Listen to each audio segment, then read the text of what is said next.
یوسف علیہ السلام کا تذکرہ چل رہا ہے۔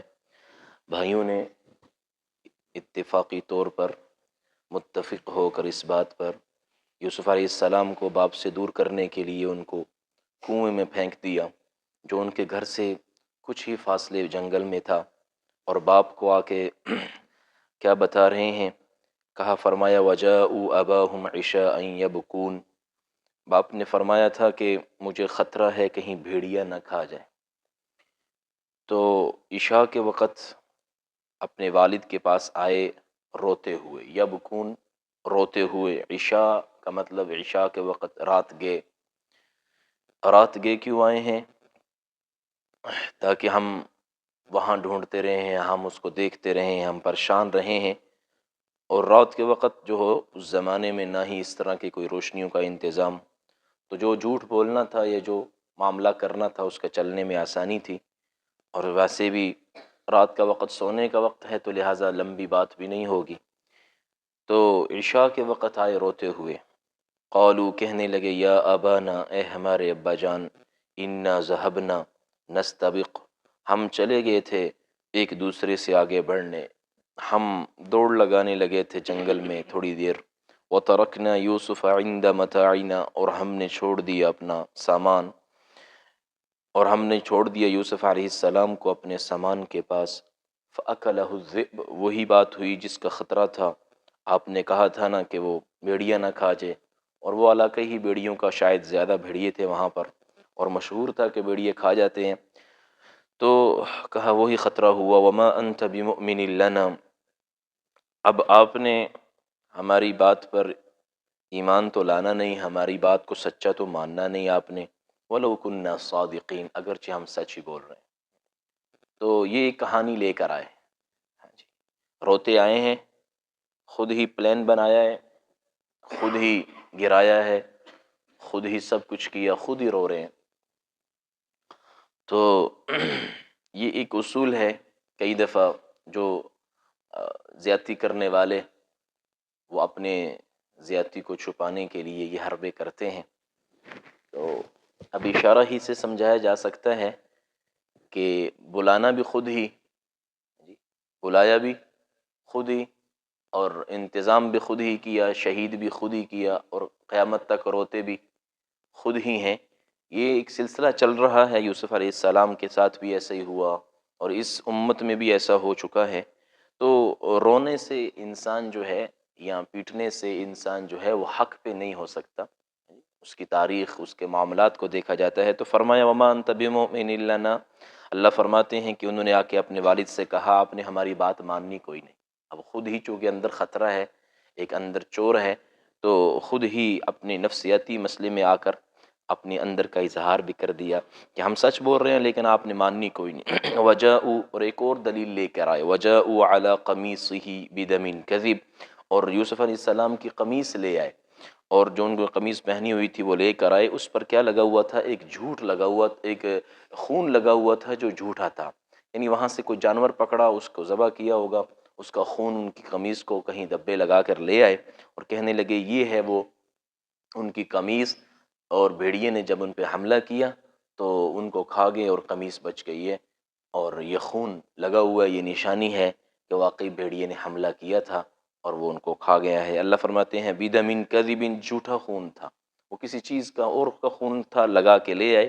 اب یہ بھی حیرانگی کی بات ہے کہ بھیڑیا آدمی کو کھا جائے اور قمیص صحیح بچی ہوئی ہو، یہ بھی یوسف علیہ السلام کی، ان کے یعقوب علیہ السلام کو اس پہ شک ہوا کہ یہ بھیڑیا کیسا تھا جو میرے بچے کو نکالا اس میں سے اور پھر کھایا، اور جو ہے نا خون اس پر چھوڑ کے چلا گیا۔ فرمایا بل سولت لکم انفسکم امرا، یعقوب علیہ السلام نے فرمایا یہ تمہارے نفسوں نے تمہارے لیے گھڑ لی ہے، کوئی بات ہوا ایسا نہیں ہے، واقعہ کچھ اور ہے، لیکن فرمایا فصبر جمیل، میں صبر جمیل کروں گا۔ صبر تو صبر ہوتا ہے، اس کی بھی کئی قسمیں ہیں۔ صبر جمیل وہ صبر ہے کہ جس میں انسان جو ہے جس کا نقصان ہوا ہو، اور جس کے سامنے اس کے سامنے کوئی ایسا معاملہ پیش آیا ہو وہ تانا نہ دے، صبر ایسا کر جائے کہ پھر اس کو یاد نہ دلائے، پھر اس کو تانا نہ دے، کوئی اس کو امید ہو خیر کی یا کوئی آخرت پہ اجر کا وعدہ ایسا سامنے ہو، تو جن کی طرف سے وہ مسئلہ سامنے آیا ہے، وہ ناگواری سامنے آئی ہے، ان کو تانا نہ دے، ویسے ہم صبر تو کرتے ہیں لیکن کچھ دنوں بعد پھٹ جاتے ہیں، پھر وہ کہتے ہیں بس میں اب کب تک یہ ہے نا بھی کروں گا. تو فرمایا فصبر جمیل. یعقوب علیہ السلام نے فرمایا بات میرے ساتھ زیادتی ہوئی ہے، بچے کے ساتھ بھی ہوئی ہے، لیکن اب میرے سامنے ہی رہنا ہے، تم نے گھر میں ہی رہنا ہے، اب کب تک ہم آپس میں پھٹے رہیں گے. فصبر جمیل، بات میرے اندر ہے، میں اندر ہی اندر کڑ لوں گا لیکن تمہیں تانا نہیں دوں گا، صبر کروں گا. ایسا صبر جس میں تانا کوئی نہ ہو، جس میں جو ہے نا وہ کیا اس کو کہتے ہیں کہ آدمی کو یاد نہ دلایا جائے کہ تم نے ایسا کیا تھا ویسا کیا تھا. واللہ المستعان علی ما تصفون، اور اللہ ہی مددگار ہے میرا جو تم بول رہے ہو. یعنی یہ جو معاملہ ہے اب میں کس کو جا کے اس کو بتاؤں اور کس کے سامنے کیس رکھوں. اپنے ہی بیٹے جب اپنے خلاف ہو جائے تو پھر آدمی کس کو کیا بتائے گا. تو فرما اللہ ہی میرا مددگار ہے اس معاملے میں جو تم بیان کر رہے ہو. تو انسانوں کی جانے پر کوئی انسان جدا ہو جائے، کوئی انسان فوت ہو جائے تو اس پر ایک طبعی غم، ایک طبعی اندر تکلیف، یہ فطرت ہے انسان کی، یہ ہونی چاہیے. کبھی دفعہ آدمی کوئی قریبی رشتہ دار بھی فوت ہو جاتا ہے، اسے رونا ہی نہیں آتا اور اس کا جو ہے نا وہ کہتا ہے میں صبر کر رہا ہوں. اللہ کے نبی سے بڑھ کر صبر کرنے والا کوئی نہیں. لیکن جب ابراہیم جو حضور کے بیٹے تھے، ان کی جب آپ کی گود میں وفات ہوئی، انتقال ہوا، تو آپ کی آنکھوں سے آنسو جاری ہو گئے. بعض صحابہ نے حیرانگی سے دیکھا کہ آپ دنیا کے ایک معاملے کی وجہ سے رو رہے ہیں، ایک انسان کے جدا ہونے پہ رو رہے ہیں. تو کہا یا رسول اللہ آپ رو رہے ہیں؟ آپ تو صبر کا درس دینے والے اور آپ تو جو ہے نا وہ اللہ کی رضا پہ راضی رہنے والے، قضا بالرضا آپ کا یہ شیوا ہے، لیکن آپ کیوں رو رہے ہیں؟ تو فرمایا یہ رحمت ہے، یہ اللہ نے فطرت انسان کی رکھی ہے کہ وہ کسی کے جدا ہونے پر، کسی محبوب چیز کے الگ ہونے پر تو رونا، تو یہ فطری چیز ہے. لیکن اس میں جو غلو کر دینا، ماتم کرنا، پیٹنا، اونچی اونچی آوازیں نکالنا، یہ شریعت نے منع کیا ہے. فرمایا لیس منا، وہ ہم میں سے ہے ہی نہیں، اس کا طریقہ ہم میں سے نہیں ہے. من ضرب الحدود، جو ہے نا اپنے چہرے پہ مارتے ہیں نا پھر لوگ اپنے چہرے پہ، وشق الجیوب، اور اپنے سینہ جو ہے نا کپڑے پھاڑ دے، یہ لوگ ہم میں سے نہیں ہیں. یہ کوئی اور طریقہ ہے، یہ کوئی اور ہی لوگ ہیں، ہم میں سے نہیں ہیں. لیکن اس کا یہ بھی مطلب نہیں کہ بالکل ہی آنسو نہ آئے، ایسا بھی نہیں ہے. اور یہ بھی ہے کہ انسان کبھی دنیا کی چیزوں کے لیے روتا ہے، دین کا اس کا نقصان ہو جائے کبھی اس کو رونا نہیں آئے. جیسے کوئی بچہ فوت ہو جائے تو وہ بھی فوت ہو نہیں ہے، اور نماز فوت ہو جائے، کہتے ہیں میری نماز فوت ہو گئی. تو پہلے اللہ کے ولی، اللہ کے بزرگ صحابہ ایسے گزرے، ان کی نمازوں میں تھوڑی تکبیر اولا بھی آگے پیچھے ہو جائے یا کوئی معاملہ ایسا تو وہ روتے تھے، ان سارا دن پریشان رہتے تھے یہ کیا ہوا ہے. اور ایک صحابی کو پتہ چلا کہ وہ 27 درجے ثواب ہے جماعت کے ساتھ نماز پڑھنے کا، انہوں نے دن میں 27 مرتبہ دہرایا اس کو کہ شاید اس درجے کو پہنچو. لیکن جو جماعت کا ثواب ہے اللہ کے ہاں لکھا ہوا اور فرشتوں کی آمین پہ آمین ہوتی ہے، وہ تو اکیلے میں نہیں ملتی. تو افسوس تو ہمیں دنیا کی چیزیں جانے سے ہوتا ہی ہے، اور وفات پانے پر بھی لوگوں کو ایک دوسرے کی محبت ہوتی ہے، کسی کو والدین سے، کسی کو بچوں سے، کسی کو کسی سے، روتے ہیں لوگ. لیکن دین پر کوئی رویا ہو، دین کی چھوٹ جانے پہ کوئی رویا ہو. ایک موقع تھا دین کا، صحابہ کی اللہ نے تعریف کی ہے. فرمایا اے میرے نبی آپ دیکھو گے ان کو، آپ نے جب اللہ کے راستے میں نکلنا ہوتا ہے اور وہ آپ کے پاس آتے ہیں کہ ہمیں بھی کچھ سواری دو، دور کا سفر ہے، گرمی ہے بڑی سخت، پاؤں پیدل ہیں، پاؤں میں کچھ جوتے بھی نہیں ہیں، تو کچھ سواری مل جائے. تو آپ فرماتے ہیں میرے پاس تو ہے ہی کوئی نہیں، میں تمہیں کیا سواری دوں.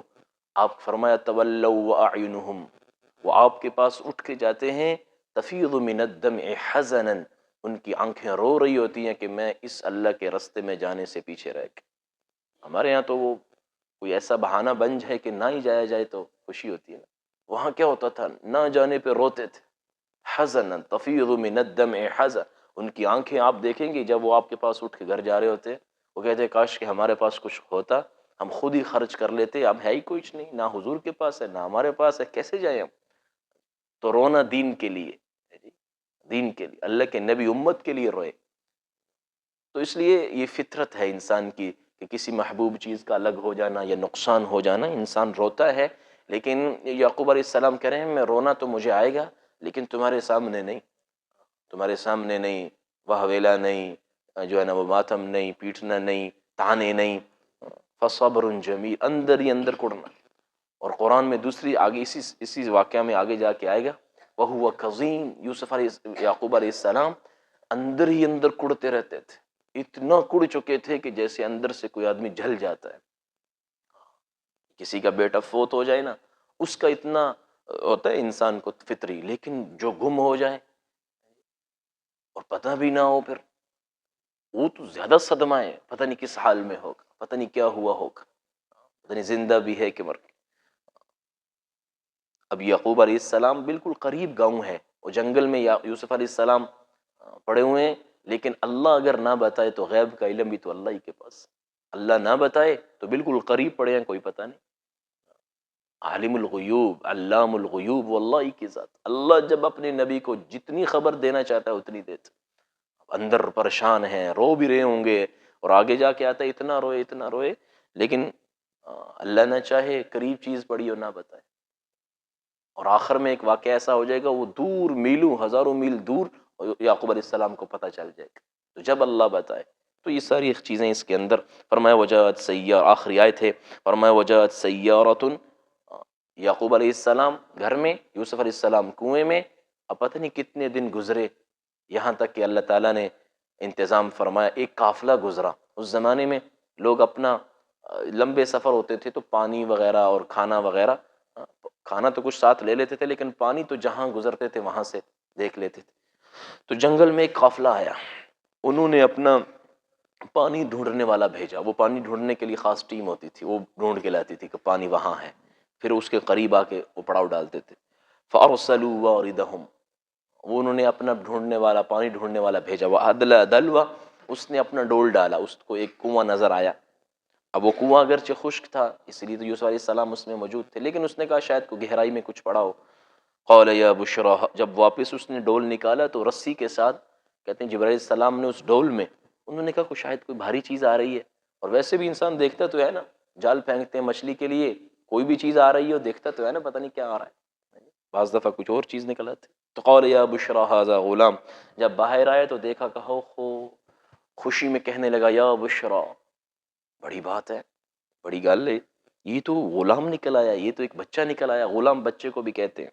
وَأَسَرُّوهُ بِضَاعَةً، انہوں نے جس کو ملا اس نے کہا یہ میں ہی لے کے آندا میرا ہے، کیونکہ اس زمانے میں بچے بکتے تھے، انسان بکتے تھے، تو اس نے کہا میں اس کو بیچ لوں گا. تو لوگوں نے کہا ہوگا کہ ہمیں بھی دو، کہ ہمارے سب، انہوں نے کہا نہیں یہ میں لے آندا ہے، یہ میرا ہے، تو میں اس کو بیچ لوں گا. انہوں نے چھپا لیا اس کو ایک قیمتی چیز سمجھ کر کہ چلو اس کے بھی کچھ پیسے جا تو رہے ہیں ہم مصر منڈی میں، تو وہاں اس کو بھی بیچ دیں گے. واللہ علیم بما یعملون، اللہ جانتے تھے وہ جو چھپا رہے تھے. جی ان کا وہ چھپا لیا بچے کو. دو تین جو تھے انہوں نے کہا بس یہ ہمارے ساتھ ہی رہے گا، قافلے والوں کو بتانا ہے کہ ہم نے کہیں خریدا ہے یا ہم کہیں سے لے کے آئے ہیں، تو بتانا نہیں کہ فری میں مل گئے ہیں. وَشَرَوْهُ بِثَمَنٍ بَخْسٍ دَرَاهِمَ مَعْدُودَةٍ، اب یوسف علیہ السلام کے بارے میں آتا ہے کہ ایک دفعہ نہیں بکے، کئی دفعہ بکے، ایک دفعہ نہیں بکے، کئی دفعہ بکے ہیں. وَشَرَوْهُ بِثَمَنٍ بَخْسٍ، انہوں نے اس کو بیچ دیا تھوڑے سے ردی جو ہے نا وہ درہم لے کر، معدودہ جو کہ تھوڑے تھے. وَكَانُوا فِيهِ مِنَ الزَّاهِدِينَ، انہیں نہیں پتا تھا یہ کون ہے، وہ اس کے بارے میں زاہد تھے. زاہد کہتے ہیں جو بے پرواہ ہو دنیا سے، جو لوگ تعلق توڑ دیتے ہیں اپنا اور الگ ہو جاتے ہیں عبادت کے لیے، انہیں بھی زاہد کہتے ہیں. تو فرمایا وہ زاہد تھے اس معاملے میں کہ اس بچہ کو کل کو بڑا بننا ہے تو لہذا اس کی حفاظت کی جائے، اس کو پاس رکھا جائے. بلکہ انہوں نے بیچا، ایک نے بیچا، دوسرے نے بیچا، بیچتے بیچتے بکتے بکتے یوسف علیہ السلام نبی کا بیٹا بک رہے ہیں، اور لوگ سارے اس کے بارے میں نہیں جانتے تھے، زاہد تھے. اللہ تعالیٰ نے جس چیز کی حفاظت کرنی ہو وہ کبھی اس کو چمکا کے حفاظت کرتے ہیں، کبھی اس کو چھپا کے بھی حفاظت کرتے ہیں. تو انسان کبھی زندگی میں دیکھ رہا ہوتا ہے کہ بھائی میں جو چاہ رہا ہوں، مال دولت عزت شہرت، وہ کچھ نہیں مل رہا، گمنامی سی ہے، ایک گاؤں والے جانتے ہیں. تو کبھی اللہ تعالیٰ حفاظت کرتے ہیں جو ہے نا چھپا کر، اور کبھی اللہ تعالیٰ دوسری حفاظت کرتے ہیں. تو یوسف علیہ السلام کی اللہ حفاظت کر رہے ہیں، اپنے مقام تک پہنچانا تھا. حفاظت کیسے کی ہوئی ہے؟ گمنامی میں، کوئی ان کی انٹرسٹ ہی نہیں لے رہا. حالانکہ خوبصورتی بھی اتنی، صفات بھی اتنی، سیرت بھی، صورت بھی، سب کچھ تھا، لیکن اللہ نے کسی کو متوجہ ہی نہیں ہونے تھی. تو جب اللہ کی مدد ساتھ ہونا، تو پھر وہ کہتے ہیں جو الٹے بھی سیدھے ہو جاتے ہیں. تو اب وہ لوگ بیچ رہے ہیں، خرید رہے ہیں، لیکن کوئی ان میں ایسا نہیں ہے کہ اس کو کسی اور جگہ، جہاں اللہ نے پہنچانا چاہیے تھا اللہ نے وہاں پہنچایا. یہ یوسف علیہ السلام کا قصہ. اس میں یعقوب علیہ السلام کیا کرے؟ میں صبر جمیل کروں گا. ہمیں بھی زندگی میں اگر کوئی ایسا حالات آئے، خاموش ہو جانا. ہاں جی، ہم تو انتظار کرتے ہیں کہتے ہیں انتظار، میں ایک وقت آئے گا پھر میں اس کو بتاؤں. تو یعقوب علیہ السلام کہہ رہے ہیں میں صبر کروں گا، چونکہ تمہارے سامنے ہی رہنا ہے، ایک ہی گھر میں رہنا ہے. فصبر جمیل، میں تانے نہیں دوں گا، یاد نہیں دلاؤں گا بار بار. جی. اور پھر بات یہ ہوئی کہ ہمیں دنیا پر تو روتے ہیں، ہم دین پر کبھی نہیں رہے. دین چھوٹ جائے، جوانی میں دین نہیں سیکھا، اب پریشان ہوا آدمی کہ کاش کہ میں پہلے دین سیکھ لیتا. تو صحابہ رضی اللہ عنہ اجمعین کچھ پہلے ہجرت کر کے آئے حضور کے ساتھ، حضور سے پہلے کچھ دیر سے ہجرت کی، فتح مکہ ہو گیا اب. جی. تو جب مدینے آئے نا تو انہوں نے دیکھا لوگ تو ہم سے بڑے آگے بڑھ گئے، دین سیکھ لیا، قرآن سیکھ لیا، تفسیر سیکھ لیا، حدیثیں یاد کر لیں، وہ مسائل جانتے ہیں. تو وہ بڑے ناراض ہوئے اپنے گھر والوں پر کہ تمہاری وجہ سے ہم نہیں جا سکے. تو قرآن میں اللہ نے فرمایا تمہاری اولاد، تمہارے بیوی بچے، ان میں سے بعض تمہارے لیے فتنہ ہیں، بعض تمہارے لیے دشمن ہیں، جو تمہارے دین پر تمہیں آگے نہیں بڑھنے دیں گے. لیکن فرمایا ٹائم وہ تھا، وہ گزر گیا. اب ان سے لڑ کے، ان کو مار کر، ان کی قسمیں کھا کر ان سے نہیں بولنا، کیا فائدہ. فاعف عنہم، اب جو ہے نا ان کو معاف کر دو اور آگے بڑھو. تو کبھی کبھی جو ہے انسان دین کے لیے بھی پریشان ہونا چاہیے، دین کے لیے بھی اپنا کوئی چیز چھوٹ جائے، جی کوئی عمل چھوٹ جائے یا عمل نہ کیا ہو، یا اپنے قریبی لوگوں کو دیکھا وہ آگے بڑھ گئے، ہم سے ہم پیچھے رہ گئے. صحابہ پریشان ہوتے تھے کہ یہ میرے ساتھ والا آگے کیسے بڑھ گیا دین میں. اللہ قرآن میں جنت کو بیان کرنے کے بعد کہتے ہیں اس میں آگے بڑھو بڑھنے والو، یہ دنیا میں کیا دوڑ لگائی ہوئی ہے، اس سے آگے بڑھنا، اس سے آگے بڑھنا، اس سے آگے بڑھنا. اور پھر یہ بھی فرمایا جس سے بھی محبت کرو گے دنیا میں اللہ کے سوا، ایک نہ ایک دن اسے چھوڑنا ہے، چاہے وہ محبت سچی ہو یا جھوٹی، ایک نہ ایک دن اس سے الگ ہونا ہے. عش ما شئت فإنک میت، اللہ اپنے نبی سے کہہ رہے ہیں جتنا مرضی جی لو، ایک دن آپ نے جانا ہے. واحبب لمن شئت فإنک مفارق، جس سے بھی چاہے محبت کر لو، ایک دن جدائی ہے. چاہے وہ آپس میں ٹوٹ کا جو ہے نا وہ جدائی ہو جائے، یا کسی کی دنیا سے جانے سے جدائی ہو جائے. اللہ سے دعا ہے اللہ تعالی ہمیں دینی کاموں میں بھی فکر مند ہونے کی، اور اس میں بھی اگر کوئی چیز ہم سے رہ جائے تو آنسو بہانے کی. اللہ کو بڑے خوش، اللہ بڑے پسند ہیں اس پر. اس لیے اللہ نے قرآن میں ذکر کیا ان صحابہ کا جو اللہ کے راستے میں جانا چاہتے تھے، حالات نہیں بن رہے تھے، روتے تھے، وہ روتے تھے. ہم تو خوش ہوتے ہیں. اللہ ہم سب کو جو ہے نا اپنے راستے میں نکلنا آسان فرمائے. الحمدللہ رب